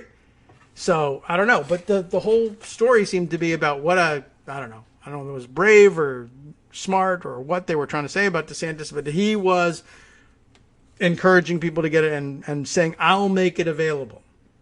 Like, I think the tweet from the Washington Post that I saw about it was, he vows to, DeSantis vows to make available Regeneron to everybody who needs it. And it's like, what a great guy he is. But no mention, or at least not a prominent enough mention for my taste, in the story of, well, why did he need to vow anything? Because Trump vowed this 10 months ago. I mean, there's we're going to get a story on December 26th, or maybe on the 24th we'll get it. DeSantis vows presents for good little boys and girls tomorrow. Like, okay, we know that's already coming, and he's going to, say that he delivered them? What's the story with this? Why did this have to happen? And why is there not a report of either, one, Trump promised this and just disappeared and promised everybody immediately prior to the election, in the middle of early voting, which apparently was heavily seniors, right? Lots of early voting among seniors, promised them free Regeneron in order to try and swing the election. I would assume he did that, and then just said, screw it. And either, I don't know whether he never had any plans to give it out, probably the case, but then he lost the election, so he said, I'm certainly not going to follow up on it. But it was October 8th that he made this promise, the video that he shot on the White House lawn, for God's sake. And I have mentioned before, I think sometimes that his ban from Twitter was his best bet in all of that, because it almost erased the video from the public record because it was distributed via Twitter, and then his account was gone and nobody had the video saved. Well, the Washington Post actually did save the video, and they do include it in this thing. But this whole thing is about Ron DeSantis is giving everybody Regeneron, with no mention either of the fact that Trump walked away from that commitment, if it ever was a commitment, and also no speculation. Given that he's trying to be the second coming of Trump, is he also going to walk away from this commitment? Are people really going to get Regeneron? I don't know. But they are being billed for it, so that's a very different thing. Timothy Bella's telling of the story is this. Florida Governor Ron DeSantis is vowing to begin dispensing Regeneron monoclonal antibodies, the treatment given to President Donald Trump when he had the coronavirus, through mobile clinics amid a record-breaking stretch of new cases and hospitalizations that have ravaged the state. P.S.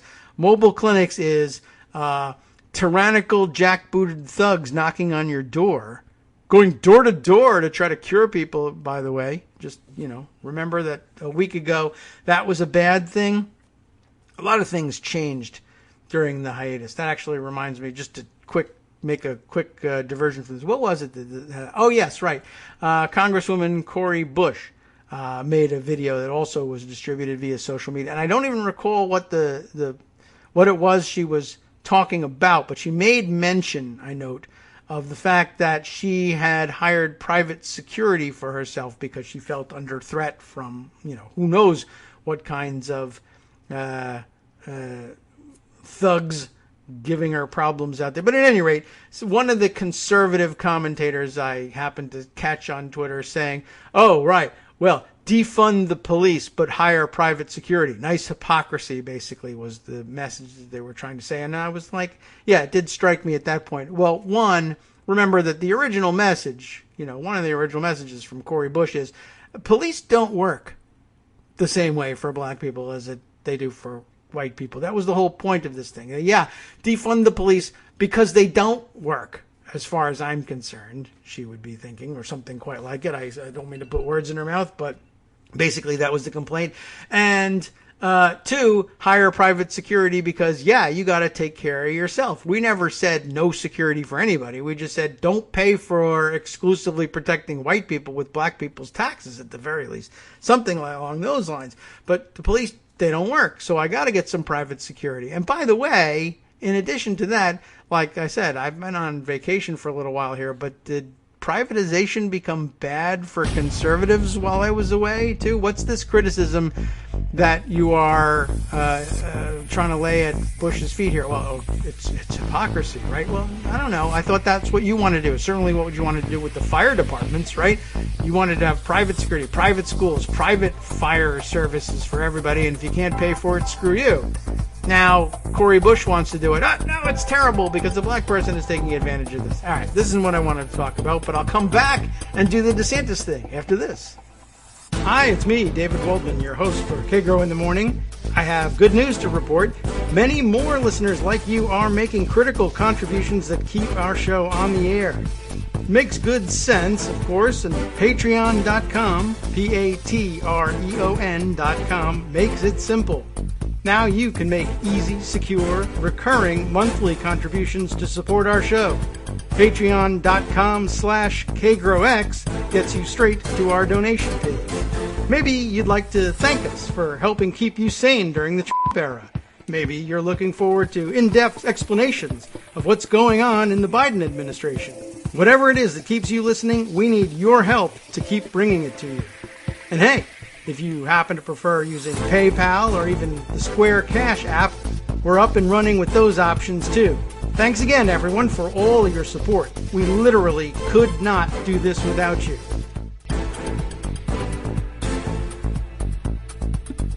All right, welcome back now to the Kagro in the Morning Show here on Netroots Radio.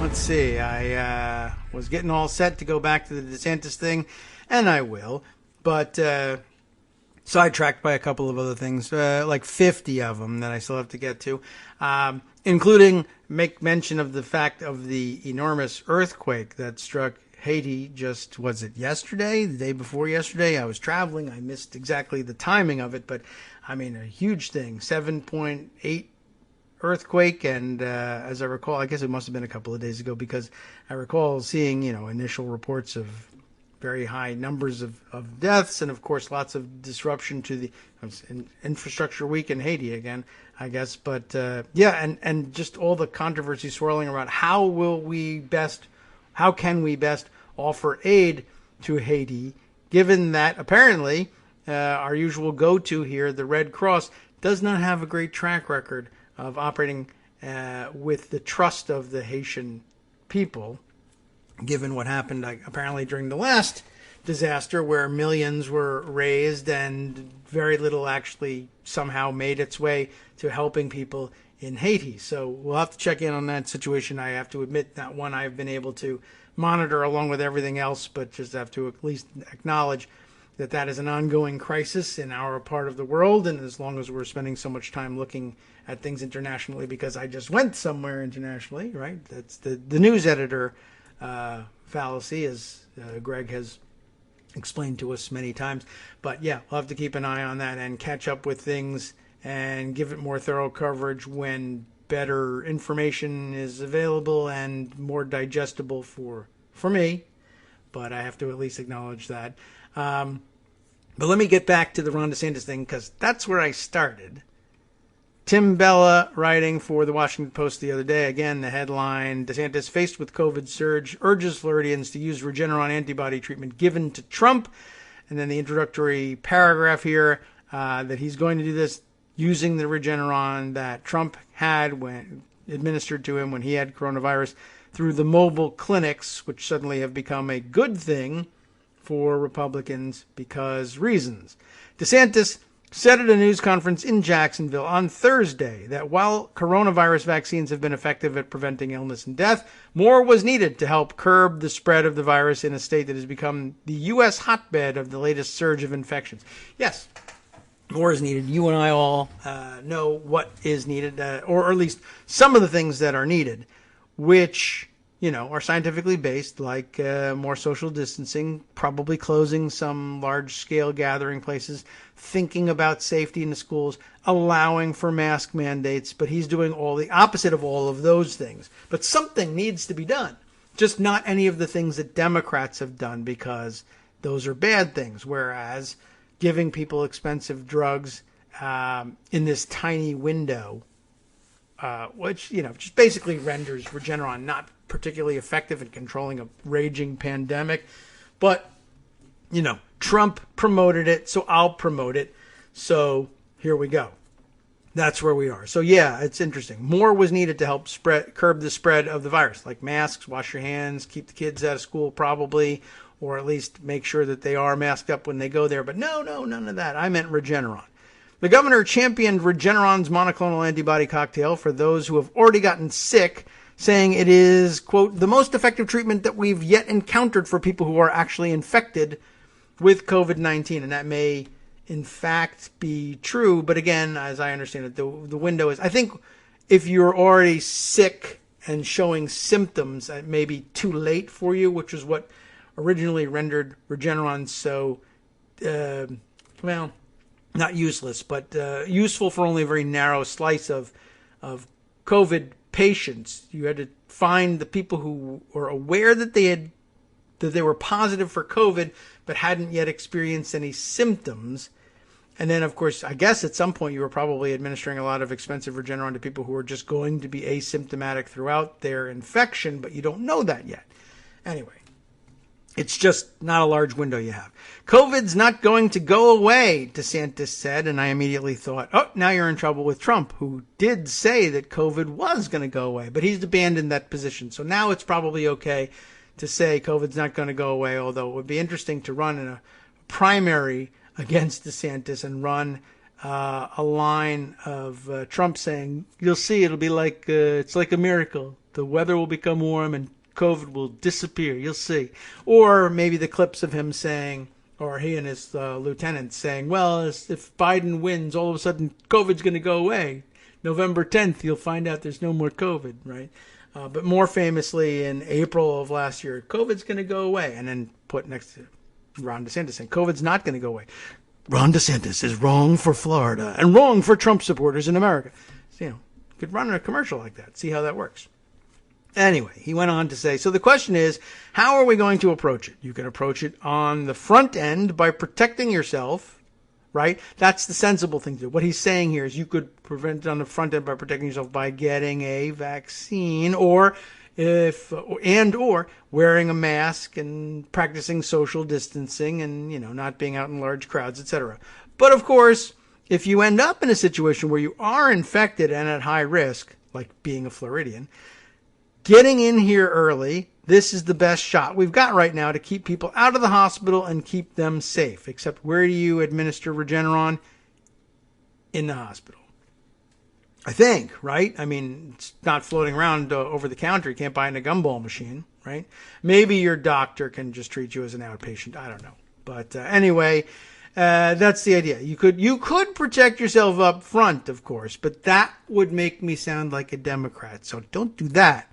Wait until you get sick, but not actually sick. And then in the 2 seconds in between catching particularly the Delta variant and getting sick from it, run to the hospital and make sure you get to the front of that line and very quickly. And then they give you the Regeneron, which costs, I don't know what the number is anymore. Thousands of dollars per dose. But that's on you. Just go get it. And if you don't have insurance, whatever. Even if you do and insurance won't pay for it, we'll work it out. The antibody treatment, a cocktail of the monoclonal antibodies. Oh my God, they actually name the antibodies. All right, let's see. Casirivimab. I don't know how you pronounce it. Casiriv. Casirivimab. And imdevimab. And I'm sure these are short for some things that I don't know that would help me pronounce these things. Casirivimab and Vimab, maybe, and imdevimab. Anyway, the cocktail's made by the company named Regeneron Pharmaceuticals, and it's designed to prevent infected people from developing severe illness, which, by the way, is what the vaccine is designed to do. I mean, it's also supposed to help you not contract the virus in the first place, but that doesn't always work. But they've still been, I think, 90 plus, if not 100% effective in preventing, well, it's not 100% in serious illness anymore. But deaths from it, it's probably not 100% anymore either, but pretty near it. But there you go. For much less money and still free at this point, you can get some medicine that's designed to prevent infected people from developing severe illness. One of which Ron DeSantis says, you could get it, but I wouldn't if you want me to be president. And the other one, which is, this costs lots of money and you should get it because it totally, does the same thing, except in a different way. All right. DeSantis' promotion of Regeneron, which imitates the body's natural defenses, is the governor's latest response to a pandemic in which he has rejected mask mandates and restrictions, and not really been very helpful with the vaccine either. While doctors have noted the treatment's promise and effectiveness in clinical trials, others have stressed that taking the vaccine remains the most crucial defense to fight the spread of the virus. One physician noted that there is only a small supply, making the Regeneron antibodies an extremely effective treatment for a limited number of people. Here, the limit comes from the limitation of its availability, and not so much about the window of opportunity that you have to take it effectively.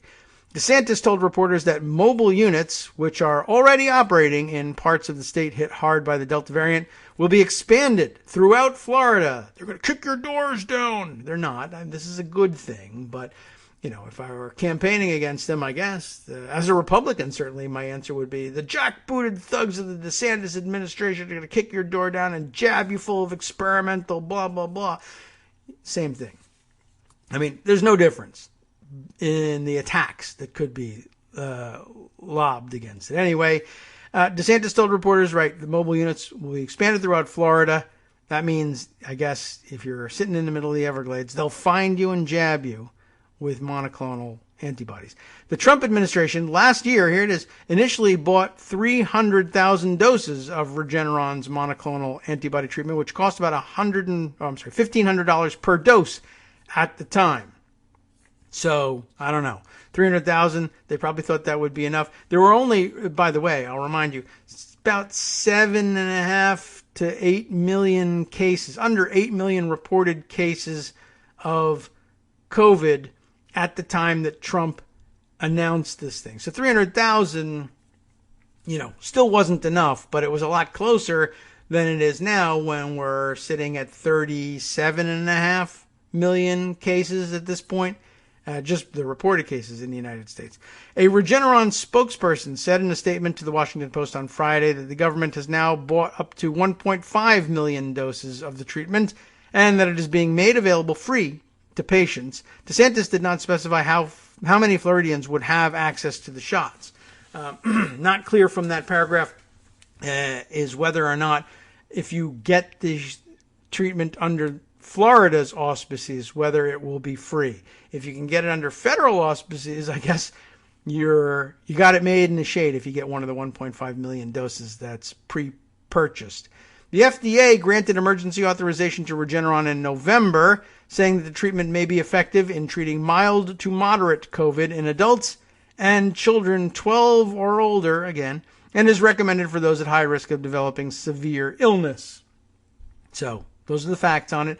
By the way, for all the people, I'm curious to know about what overlap there is among people who say, I'm not taking the vaccine because all it has is emergency authorization. It's not FDA approved. Neither is Regeneron. I mean, it's on the same playing field. It's got an emergency authorization. But because it's Trumpy and DeSantis-y, does, for instance, Marjorie Taylor Greene, who, by the way, was banned, or not banned, but suspended from Twitter for the fifth time, during the hiatus. And I don't know what it is over there at Twitter that they can't just figure it out and say, she's never going to change. We should just ban her, like we did with Trump.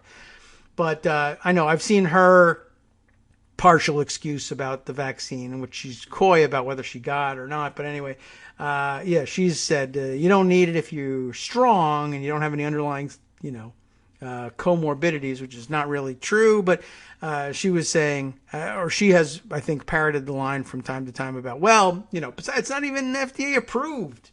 So, for all the people who say trust the FDA, they haven't approved it yet. It's got an emergency authorization, but that's not good enough for me. But I wonder if she would say the same about Regeneron. If she would, if she were running against DeSantis for president, I suppose.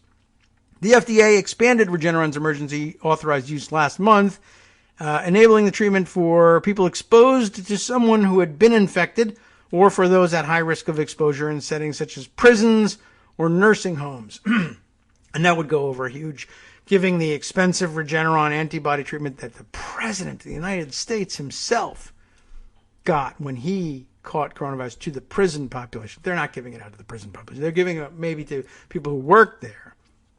But they will be vaccinated. Why not vaccinate those people? But you remember, they actually, right-wing Republicans were out there objecting to vaccinating members of the prison population. Now, of course, that they're anti-vaccine, we should press them to, as a penalty, right? As a corrective measure, a punishment for people who are in prison, we should force the vaccine on them. And then they would support that, and then we'd have the prison population vaccinated after all. We should be taking advantage of this. DeSantis urged people at high risk to get the treatment at the first sign of symptoms, which maybe I don't understand it correctly, but I was always given to understand that was probably too late for it. But I guess it worked for Trump, because I think that's when he did it. But then they pumped him full of that and something else, plus steroids and God knows what else. We may even never get the full story out of that, even though we've gotten more information about it in books eventually. Anyway, get the treatment at the first sign of symptoms, suggesting that Floridians, quote, won't even necessarily need a prescription from a doctor to obtain Regeneron. You can go down to Costa Rica and get it that way. I don't know. They probably don't have any, but no prescriptions for a lot of things down in Costa Rica, I found out. Didn't need anything, but should have taken advantage of it somehow. I don't know. Whatever. Anyway, doctors and health professionals have indicated that people who are severely ill from the coronavirus are less likely to see benefits from monoclonal antibodies if you're already way, way sick, I guess, right? I do think this is probably the best thing we can do to reduce the number of people that require hospitalization, DeSantis said. The state reported 24,730 new cases on Thursday. By the way, maybe less than a week before, the state was, as I mentioned to Greg, disputing bitterly the report of 28,000 new cases in Florida a few days prior. That can't possibly be true. The CDC combined several days worth of data. This is outrageous. We want a retraction. But 24,730 new cases on Thursday, and no sign of any protest from the Florida Department of Health on that. Which, by the way, as I said, was totally consistent with the reports for days and days in advance of their complaint and the days and days following their complaint. They were consistently reporting 25,000 cases a day, every day, for any day that they reported during that period. But they were like, man, no way, 28,000. That's obviously a lie. And it might have been too high for that one day. They might have combined a Sunday where they will only report like 4,000 cases if they report any at all, and a Monday where they would normally be reporting 25,000 cases. And together it was 28, and whatever. You get the picture. Okay, so the state reported 24,730 new cases on Thursday, bringing its 7-day average to more than 18,000 cases a day. And that's because they don't report any on Sunday, or very nearly zero on Sundays. According to data compiled by the Post, with 15,796 people hospitalized for the virus, Florida now accounts for 1 out of every 5 COVID hospitalizations in the nation. More than 3,200 people are currently occupying beds in intensive care units, an increase of 17% from last week. DeSantis has opposed implementing pandemic restrictions during the 4th wave of the pandemic. The Republican is in a back and forth with school districts that are pushing for mask mandates for children returning to school. That debate is expected to intensify after 4 educators in Broward County died of the virus within 24 hours, CBS Miami reported. The Regeneron cocktail is best known as the antibody treatment given to Trump when it was still an investigational drug after he contracted the virus last October. Other high-profile Republicans, such as Rudy Giuliani and Ben Carson, also acknowledged receiving the Regeneron drug because they were friends of Trump. So, poof. That was, for a while, how you got Regeneron. Even though Trump was promising it to everyone for free, the reality of it was the only people that was actually getting it were friends of Trump who got coronavirus or got exposed to it. After he was released from the hospital, Trump inaccurately described the Regeneron cocktail as a, quote, cure, and pressed the FDA to quickly clear the medication. While demand was expected to surge when Trump made a laudatory video in which he promised to make the antibody treatments free to patients needing them, that's even more expansive of an interpretation than I give it. I take him at his word, even though you're not supposed to, that he meant only for seniors. But okay. They're willing to say, promise to make the treatments free to patients needing them. Officials acknowledged that many patients and doctors did not know much about the medicine and were not asking for it. Still, Regeneron announced this week in its quarterly earnings report, the most important part of anything, that it had $2.59 billion in sales for its antibody drug, an increase of 163% compared to this time last year. DeSantis on Thursday promoted Regeneron as achieving a, quote, 70% reduction in hospitalization and death for COVID patients in clinical trials, referencing, but who cares? Only 99% of the people who get it live anyway, so why give them anything, I say, because I'm pretending to be a conservative Republican, but not a conservative Republican radio host opposed to vaccines, because they all die. I'm not going to pretend to be one of them. Anyway, he was, in this case, referencing an announcement by the company in the spring, but, Dushyantha Jaiwira, a clinical professor at the University of Miami Medical School, told WPLG that the decrease in hospitalizations was more like a, quote, relative risk reduction. So he's kind of giving the more optimistic, more flowery view, Jaiwira said, but the reality is that it is much less. Kami Kim, director of the Division of Infectious Disease and Internal Medicine with the University of South Florida Health Morsani College of Medicine. That's what it says, Health Morsani College. Not the Morsani Health College of Medicine, but South Florida Health, got it, Morsani College of Medicine. Now that makes more sense. Told the Orlando Sentinel that while Regeneron could help those who have been infected, other options remain easier for helping to address the Sunshine State's surge. The number one strategy is probably going back to social distancing again and wearing masks, Kim said. And obviously, Governor DeSantis has his view on that, which most public health people would not entirely agree with. That was very gentle of you. Those who choose to get the Regeneron treatment at the Jacksonville site will be given the options of either getting 4 shots in the stomach or 2 in the stomach and 2 in the arm. according to WTLV. I don't know why you have to do it that way, but wow. Those patients will then be observed for an hour inside the air-conditioned tent. May I just remind you that it's 2 shots for most of the the 2 mRNA vaccines, 1 shot for the Johnson & Johnson vaccine. It goes in the arm just like normal, and you are observed for 15 minutes. And they space the 2 shots out with a couple weeks in between. And it's free. It's a much better deal. If you're going to get jabbed with something that doesn't even have FDA approval, you might as well get 2 or even 1 and get a 15-minute observation, not an hour, and not 4 shots, and not all at once, and not in the stomach. Good Lord. In announcing the treatment, DeSantis claimed that the Regeneron treatment should, quote, become part of the standard of care for Floridians moving forward. This is going to be with us for a long time, he said, not disappear in a couple of weeks when the weather gets warmer, which it's always warm in Florida.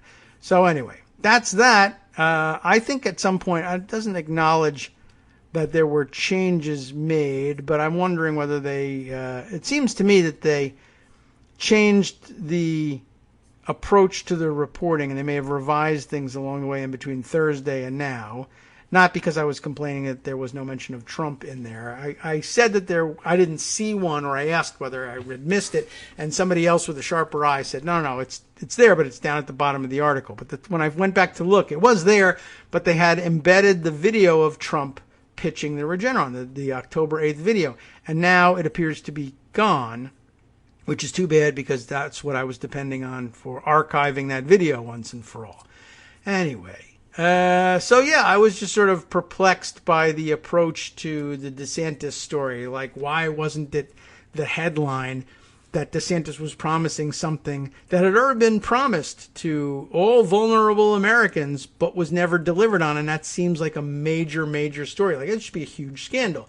It gets you, tarred and feathered another time in another country. To promise, as I said, I think it's one of the sickest things Trump ever did. In the heat of an election, when seniors were, in fact, the most vulnerable and the ones most afraid of contracting the virus, while people were still basically in lockdown at that point, and the voting was going on, and he was specifically trying to steer senior votes, so he promises them the free miracle cure. He overstates the effectiveness. He overstates the ability of the drug.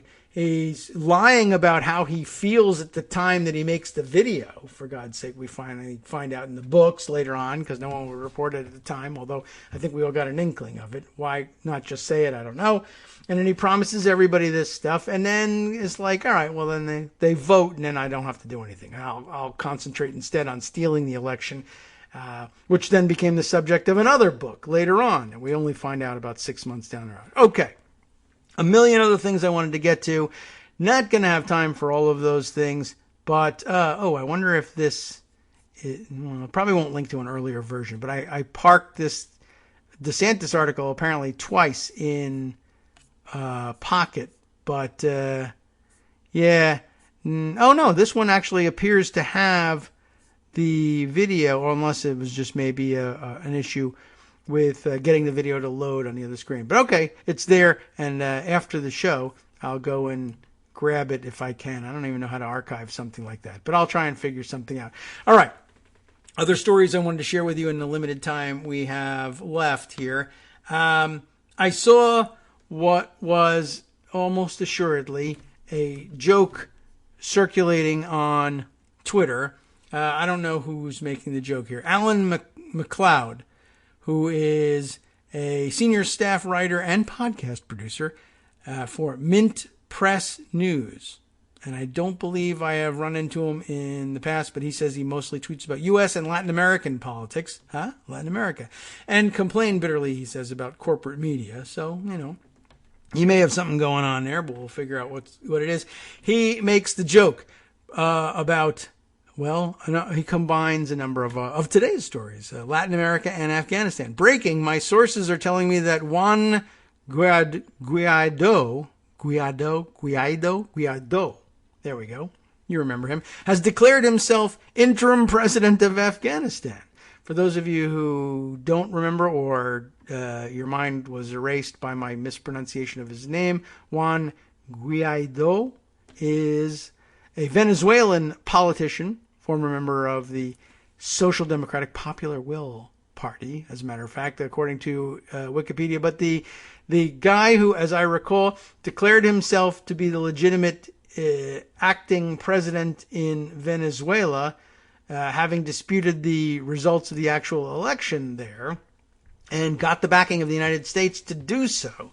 So kind of a weird situation, and one we should read up more on at some point in the future, right after I catch up on the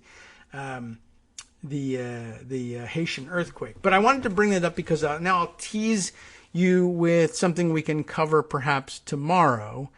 But it reminded me of a situation that we had mentioned, I think, in the past about, believe it or not, the filibuster. We are coming back to that. Greg mentioned that Mitch McConnell perhaps thinks he forestalled any fights about abolishing the filibuster for legislation in the Senate by allowing the bipartisan infrastructure deal to go through. We'll have to analyze the pros and cons of that with Joan tomorrow, if we can get her to come on. She may be taking her August vacation at this point. I'll have to check in with her on that. Anyway, but we may, I think, have made mention of some point on the show of maybe the origin of the terminology of filibuster. If not, I'll just tease you with that a little bit and say that I'll tie this back to my visit to Costa Rica. In the most roundabout and ridiculous way, I ran into something that reminded me all about it, I think yesterday.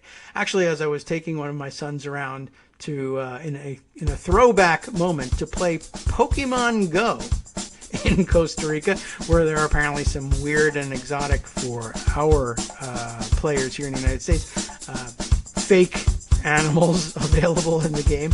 And he wanted to go and, I don't know the terminology, but go and capture some of those crazy things. And one of the things, the sites that he had to visit was a small statue in the middle of a plaza in a park in the town we happened to be staying in. And I went and looked at the statue and the plaque that was on it, and I took a picture of it, and I'll read it to you tomorrow, but it actually mentions the word filibuster in the plaque. And so as I have more time tomorrow, if I can remember to do it, I'll explain exactly what's going on here. But a very weird and interesting and an exotic origin of the term filibuster. And it has a little something that could be tied to the antics of one Juan Guaido in a way. That's an ancient, to our tastes, practice from back in the earlier 19th century, with American expansionism and imperialism all over the Americas. And this sort of weird idea that Americans, through force of arms or whatever else, could just take over areas of Latin and South America for themselves as a filibuster. We'll explain why tomorrow. NetworksRadio.com. You have been listening to Kagro in the Morning with David Waldman. How's that for a teaser? Well, if you really can't wait, you can look it up on the internets, I'm sure. But in the meantime, stay tuned instead for the West Coast Cookbook and Speakeasy with Justice Putnam, who never left you during all these times. You shouldn't cry for him, Argentina. The truth is, he didn't leave you. And he'll be back now with a new entry in the ongoing series next.